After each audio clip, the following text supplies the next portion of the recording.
Hi, friend. How would you feel if I got 150 people in a room and I said to you, stand up and say something important?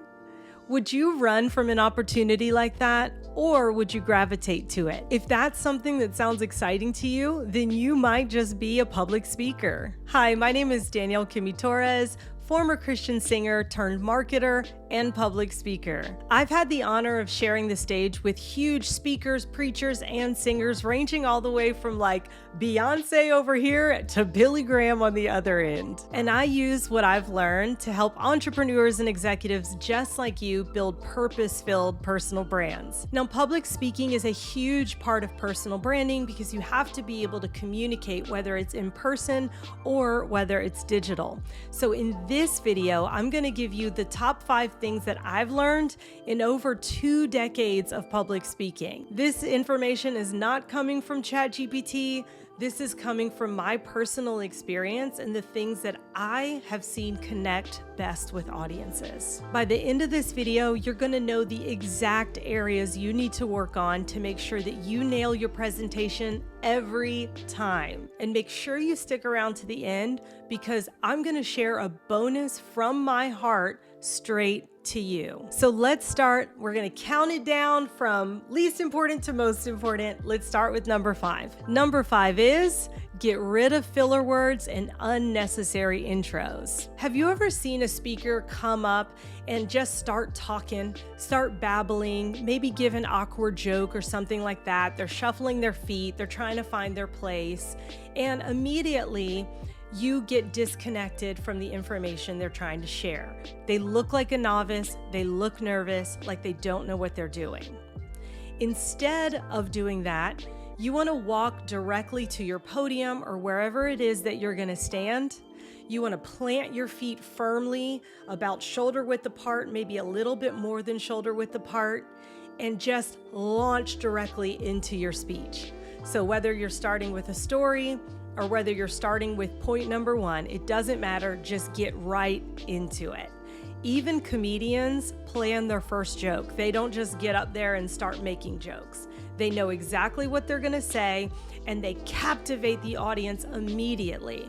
And that's what you do when you get rid of those filler words right at the front. Number 4, you wanna slow down and breathe. Really think about your body. Think about how you're feeling in the moment. Often when you get up on stage, your body gets a fight or flight response.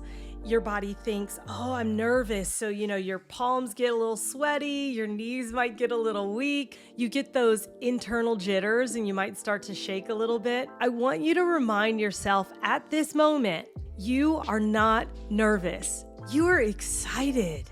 See, your brain can't really tell the difference between the two. You're getting that fight or flight response. However, you can use that energy to command the audience, to be electrifying, to be bigger than life. But whatever you do, do not use it to rush your speech. Number 3, tell stories. Your audience's mind is just gonna drift. It's a natural occurrence. It doesn't mean that you're boring, but whenever you're hearing a speaker for a long amount of time, your brain just has different things firing off, what's going on your phone, are you hungry, etc. But it's rare for our minds to drift when we hear a story.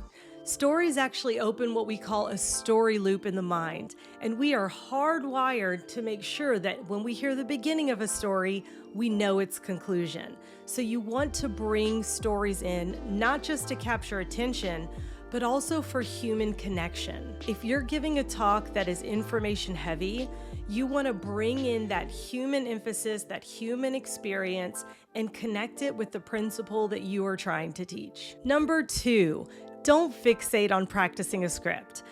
If you're like me, then you like to write a script just so that you know what you could say, but it often takes away the interaction with the audience when you're so focused on saying exactly what you need to say. Instead of doing that, I want you to master the transitions. How are you going to get on stage? What's the first thing you're going to say? Then what comes next? How are you going to transition from your stories into your points? How are you going to transition points? And then how are you going to come to a close? When you know what you're going to say next, it takes away that awkward moment where the speaker's like looking at their notes and trying to figure out what they were going to say, or even worse, those speakers that just keep babbling till like, oh, I remember where I'm going with this, and then they continue. Don't do that. Just go ahead and remove all awkwardness and allow yourself to be able to flow with your audience wherever your speech needs to go by focusing on those transition points and always knowing what's coming next. Now we come to the number one tip that I have for you, and that is practice until you can't get it wrong. I have learned so many times by trial and error that when you give a speech, it should not be the first time you've released it to the world, and certainly you should not wing it. If you're good at communication, there will be a temptation to say, oh, I'll just, I'm an expert in this topic. I'll just get up, the information will flow. But as John Maxwell once said, in your area of expertise, you can either wing it or you can win it. Now, which one do you want to do? Do you want to be good at speaking, or do you want to be great? I'm going to encourage you to really raise the bar and shoot for greatness, because it's in you, it's possible, but it's going to take a lot of practice and it's going to take a lot of work to get there. You also want to make sure that you're saying it out loud to other people, because you can read your speech as much as you want or say it to yourself, but it's not going to really click until you say it to someone else, or even say it in your voice notes and then listen to yourself back. Make sure you analyze and critique yourself. That's another way to do it. At the beginning of this video, I told you I was going to give you a bonus, and it's going to be totally from my heart, and so here it is. No matter what, if you get everything else that I said wrong, I want you to remember to be you and be uniquely and authentically you. Because of the rise of TED Talks, we've seen this pattern emerge where every speaker tries to be the same and do the same exact thing. Well, if you notice, the TED Talks that are getting virality, or the messages that are getting shared around the world, are because someone has actually broken the mold and has done something unique or said something unique. So I want you to remember, it's not about perfection. The audience, yes, they want you to be good at speaking and they want you to give valuable information, but they want you to do it as yourself, because that's when you're going to connect to who your audience really is. So that's it for this video. Thank you so much for watching. If you got value from this video, please do me a favor and go ahead and click that like button. And more than that, click that share button and share it with someone else who can gain a lot of value from this content as well.